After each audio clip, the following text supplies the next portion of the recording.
Cameroun, une longue attente des résultats de la présidentielle qui pourrait durer 2 semaines a débuté ce lundi. Les Camerounais et la presse ont réagi au lendemain du scrutin marqué par des violences en région anglophone. Au Nigeria, c'est Atiku Abubakar qui affrontera le président sortant Muhammadu Buhari lors de la présidentielle. Mais le chef de l'État qui met en doute son honnêteté a jugé suspect le choix porté sur lui par l'opposition. Et puis en RDC, les membres du Conseil de sécurité des Nations Unies qui ont effectué une visite à Kinshasa se sont prononcés sur l'utilisation de la machine à voter lors des prochaines élections. Ils ont appelé à un dialogue entre Congolais. Voilà pour les titres. Bonsoir à tous. Au Cameroun, une longue attente des résultats de l'élection présidentielle qui pourrait durer 2 semaines a débuté ce lundi. Les Camerounais et la presse ont réagi au lendemain de ce scrutin marqué par une forte abstention et des violences dans les régions anglophones de l'Ouest, mais sans incident majeur dans le reste du pays. Les images. Les résultats de centaines de bureaux de vote sur les 25 000 installés dans tout le pays circulaient dès ce dimanche soir sur les réseaux sociaux, mais les Camerounais pourraient encore attendre 2 semaines avant les chiffres officiels. Légalement, les procès-verbaux de chaque bureau après vérification par l'organe chargé d'organiser les élections doivent être transmis au Conseil constitutionnel qui est le seul habilité à proclamer des résultats 15 jours après le scrutin. Dans cette longue attente, la presse nationale et les Camerounais n'ont pas tari de commentaires au lendemain du vote. Et les jeunes vraiment sont impliqués dans le mouvement politique et c'est une bonne chose. Mais dans les années à venir, quand même, il va falloir que le gouvernement s'arrange de telle sorte qu'on ait des cartes au moment opportun, parce que certains étaient inscrits, n'avaient pas les cartes. Ce que nous allons dire actuellement, c'est que les Camerounais ne doivent plus commettre les erreurs que nous avons observées. De par le Cameroun, beaucoup ne se sont pas inscrits. Qui font les bruits? Beaucoup ne se sont pas inscrits. Après les élections, certains ont sollicité que tel sera le vainqueur alors qu'ils n'ont même pas voté. C'est insignifiable. Dans les régions anglophones du sud-ouest et du nord-ouest, frappées depuis 1 an par un conflit meurtrier entre des séparatistes et l'armée, le taux de participation a été très faible. Des troubles ont également émaillé le scrutin. Des coups de feu ont été entendus dans les 2 capitales régionales, Buea et Bamenda, et 3 hommes armés séparatistes présumés ont été abattus par les forces de l'ordre à Bamenda. Dans le reste du pays, le vote s'est déroulé sans incident majeur rapporté, notamment à Yaoundé et Douala. Au Nigeria, on connaît désormais les candidats des 2 principaux partis du pays à la prochaine élection présidentielle à l'issue de leur primaire ce week-end. C'est l'ancien vice-président Atiku Abubakar qui affrontera le président sortant Muhammadu Buhari sous la bannière du Parti démocratique populaire, le principal parti d'opposition. Mais le président nigérian Muhammadu Buhari a d'ores et déjà jugé suspecte l'élection de son rival comme candidat du principal parti d'opposition, mettant en doute son honnêteté. Les détails. C'est tout en félicitant son principal rival Atiku Abubakar pour son choix comme candidat du PDP, le principal parti d'opposition, dans le cadre de la prochaine élection présidentielle de 2019, que le président Muhammadu Buhari a émis des réserves qui mettent en doute son honnêteté. Se basant sur les rapports dans les médias faisant état d'achats massifs de voix aux primaires du PDP, le chef de l'État, à travers un communiqué, a qualifié de suspect les rapports selon lesquels le processus qui a permis le choix d'Atiku Abubakar comme candidat était libre, juste et transparent. Selon le communiqué rendu public par le chef de l'État, les Nigérians ont désormais le choix entre un candidat avec un passif rempli de crises de crédibilité, d'allégations de corruption accablantes ici et à l'étranger, et un autre candidat, le président en exercice, avec un bilan sans tache dans ses fonctions publiques. Muhammadu Buhari a été également désigné samedi par le parti au pouvoir, le Congrès des progressistes, au terme d'une primaire sans enjeu à Abuja, où il était le seul en lice pour briguer un second mandat. La compétition fut en revanche féroce au sein du principal parti d'opposition, le PDP, qui a vu s'affronter 12 candidats lors de la convention nationale organisée dans la ville pétrolière de Port Harcourt, dans le sud-est du Nigeria. En République démocratique du Congo, 15 membres du Conseil de sécurité des Nations Unies qui ont effectué une visite à Kinshasa se sont prononcés sur l'utilisation de la machine à voter lors des élections du 23 décembre prochain. Ils ont appelé dimanche à un dialogue au sujet de cette machine qui fait objet de polémiques à l'approche des scrutins. Le Conseil de sécurité des Nations Unies a appelé les Congolais à trouver, à travers un dialogue, les voies d'un consensus le plus large possible, permettant de créer les conditions d'élections réellement crédibles et transparentes, se déroulant dans un climat apaisé.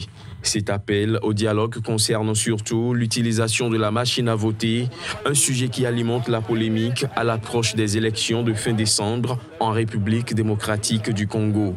Lors de leur visite à Kinshasa, les 15 membres du Conseil de sécurité des Nations Unies ont également répété la disponibilité de leur mission au Congo, la MONUSCO, à répondre à toute demande de soutien logistique à l'organisation des élections. Si la RDC a fait savoir qu'elle refusait toute aide logistique et financière pour ces élections, l'ONU a pour sa part expliqué que son aide ne constitue en aucun cas une façon de s'immiscer dans les affaires internes du pays. Saluant des progrès notés dans le processus électoral, le porte-parole de la mission, l'ambassadeur de France aux Nations Unies, François Delattre, a souligné l'importance des pas supplémentaires qui restent à accomplir pour créer la confiance avant les élections, évoquant entre autres la liberté de manifester. Restons en République démocratique du Congo où plusieurs personnes sont mortes dans la collision et l'explosion d'un camion-citerne d'essence samedi dernier. L'accident est survenu dans le village de Mbabou à 120 km à l'ouest de Kinshasa où le camion-citerne a percuté un autre camion. Reportage. Plusieurs personnes sont mortes dans la collision et l'explosion ce week-end d'un camion-citerne dans l'ouest de la République démocratique du Congo, selon un nouveau bilan provisoire publié ce lundi par le ministère congolais de la Santé.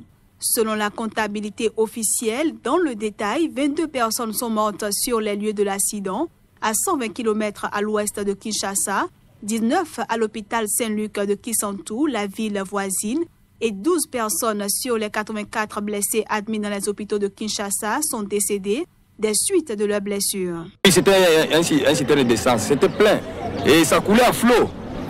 À ce moment précis, quelques minutes après, quelques 5 ou 6 minutes après, pendant que les gens puisaient encore la fameuse manne qui sautait de la citerne, le feu a brûlé tout, même nos amis ont été incinérés, calcinés sérieusement. Ils sont morts et on ne retrouve même pas, on ne parvient pas à les différencier des autres cadavres. Et la situation des patients qu'on nous a amenés brusquement, comme je l'ai dit, des centaines, ne permettait pas à ce que l'hôpital Saint-Luc de Kisantu puisse prendre en charge tous ces malades. C'est ainsi que la décision a été prise pour que ces malades puissent être évacués vers Kinshasa. Tout en présentant ses condoléances aux familles, le président Joseph Kabila a, dans un message lu à la télévision nationale, décrété 3 jours de deuil. Il a également demandé au gouvernement de prendre en charge les funérailles des défunts et les soins de blessés. Au Mali, plusieurs partis et mouvements politiques, associations, syndicats, leaders d'opinion, personnalités et activistes réunis autour de Soumaïla Cissé, chef de file de l'opposition, ont lancé ce week-end à Bamako un nouveau mouvement baptisé Front pour la sauvegarde de la démocratie. Il s'agit d'une vaste coalition qui entend sauvegarder la démocratie face aux dérives du régime au pouvoir. Reportage Alima Bentouré. L'opposition politique avec à sa tête Soumaïla Cissé ne reconnaît pas encore la victoire du président élu Ibrahim Boubacar Keïta. Après de nombreuses manifestations de contestation, l'opposition vient de mettre sur les fonds baptismaux le Front pour la sauvegarde de la démocratie, FSD. Un front pour faire face aux dérives du régime en place. Sa déclaration de naissance a été rendue publique devant des milliers de personnes par la nouvelle figure de l'opposition malienne Ismaël Paul Boro, récemment arrêté pour le besoin d'une enquête. déterminé à défendre les libertés constitutionnelles et la démocratie malienne conquise au pays du sang. Décide donc de constituer une large coalition dénommée Front pour la sauvegarde de la démocratie, FSD. Composé d'une trentaine de partis politiques d'opposition, d'anciens candidats à la présidentielle malienne, des syndicalistes, des leaders d'opinion, des personnalités et activistes du Mali, le FSD se veut notamment un mouvement de résistance de l'opposition pour faire échec à un régime qu'il qualifie de facto.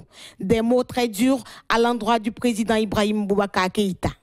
Combattre leur plan, mettre leur plan en échec fera partie des objectifs majeurs de ce front.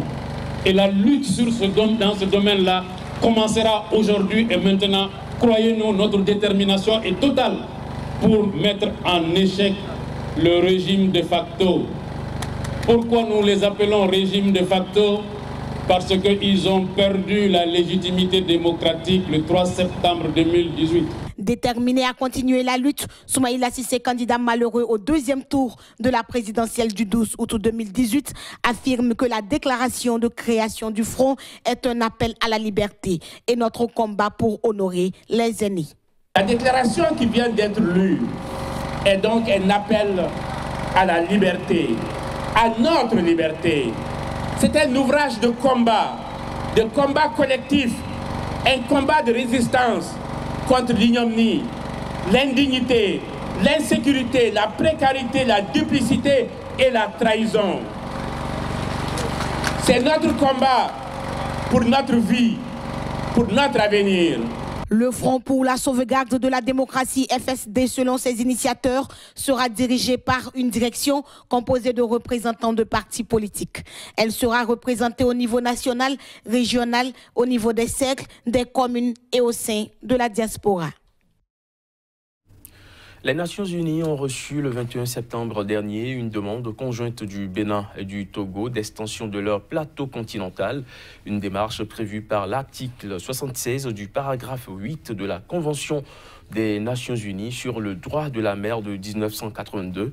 Ce projet a été expliqué à la presse le 5 septembre dernier. Reportage Ferdinand Gadé. 2000 marins, des lignes de base à partir desquelles est mesurée la largeur de la mer territoriale. C'est la distance à laquelle les autorités du Bénin et du Togo voudraient étendre leur plateau continental. Le plateau continental est une notion géologique qui renvoie aux richesses du sol et du sous-sol marin.